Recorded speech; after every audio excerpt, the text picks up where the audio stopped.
Back life was on hold during the pandemic, many of us waiting to do things and go places, including hundreds of Central Georgia veterans who were on standby for the trip of a lifetime. Caitlin Heck spoke with some World War II veterans who were still hoping for the chance to see monuments built in honor of their service to our country.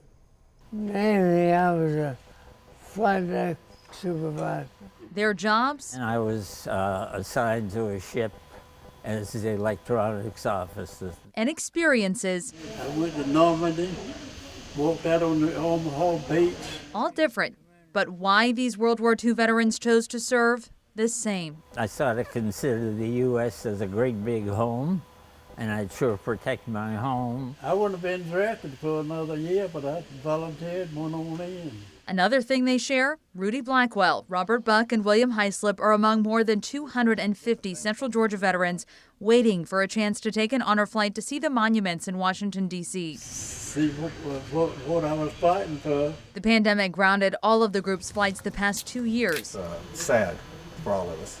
Roger Jennings, president of the Middle Georgia Honor Flight Group, says it's an experience all of these veterans deserve to have. Flying up there and being on the bus, they just really enjoy that. They feel special and feel loved, and that's what we want.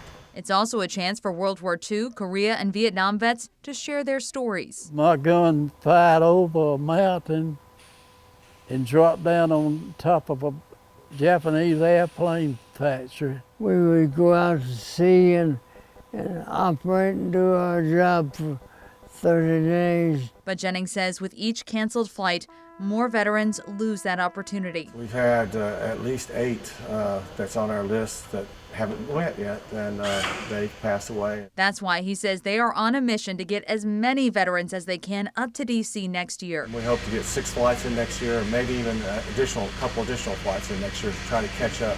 I'd like to go see the monuments and see the World War II monument, especially. And Jennings says that is something worth fighting for.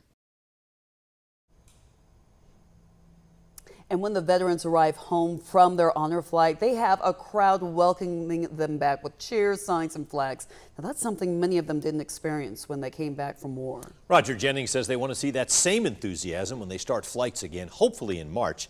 Because these trips are free for veterans, they rely on volunteers and donations to make it happen. We'll have more on how you can help on 13WMAZ.com.